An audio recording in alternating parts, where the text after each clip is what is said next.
The 1950 Swiss Grand Prix was the fourth race of the inaugural Formula One World Championship in 1950.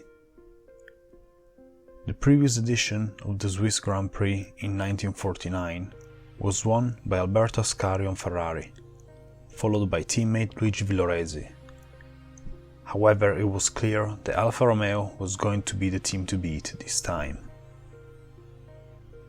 The previous race in Indianapolis was held only 5 days before the Swiss Grand Prix, and because of the logistics in those days, none of the World Championship competitors would take part in the race across the pond. As a result, only American drivers participated in the Grand Prix. The regular drivers regrouped for the fourth round of the championship at the circuit of Bremgarten in Switzerland. After the first 3 rounds, Alfa Romeo drivers Giuseppe Farina and Juan Manuel Fangio were tied on 9 points each, followed by the third Alfa Romeo of Luigi Fagioli and the Ferrari of Alberto Ascari, both on 6 points. Despite the Ferrari success the previous year, the Alfas driven by Fangio, Farina and Fagioli were seen as the favourites, with the Ferraris expected to be Alfa's main rivals, especially with the upgrades that the Maranello team had brought to Switzerland. José Furlan González and Alfredo Pian were supposed to drive for Scuderia Achille Varzi. However, they were both still recovering from the injuries they had sustained in Monaco in the crash on lap 1. The team found 2 reserve drivers for the race. The first driver selected was the reigning motorcycle 150cc world champion and 500cc runner-up, Nello Pagani. The Italian motorcycle racer won the Swiss Motorcycle Grand Prix the previous year, and had some experience racing on 4 wheels as well. The second driver hired by the Scuderia Achille Varzi was the less known Swiss driver Antonio Branca. A new team had joined the Formula One circus for the Swiss race. Società Valdostana Automobile, SVA, a subsidiary of the Fiat manufacturer, built a Formula One car for the race. However, due to poor reliability, the team and their driver, the Swiss Rudolf Fischer, were forced to withdraw from the event.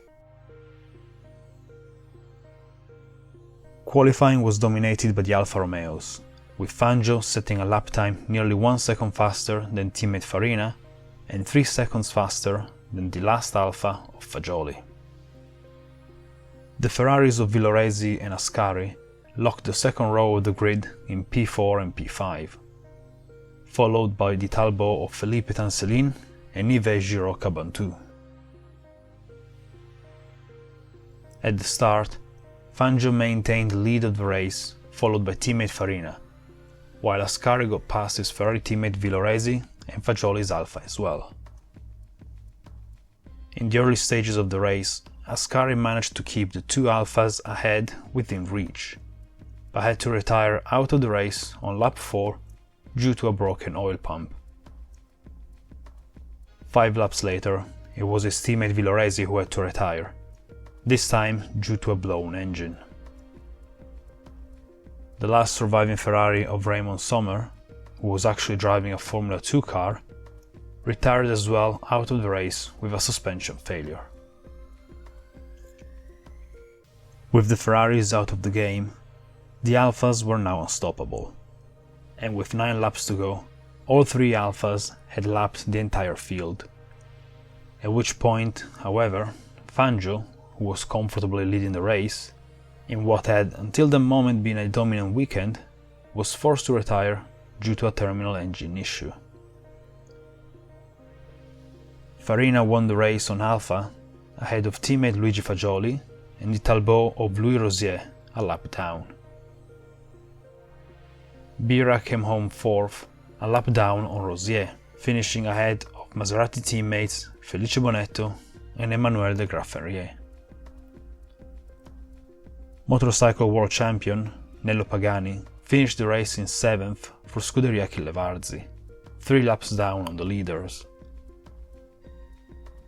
With only 3 races left in the calendar, Nino Farina was now leading the championship with 18 points, ahead of teammates Luigi Fagioli with 12 points and Juan Manuel Fangio with 9 points.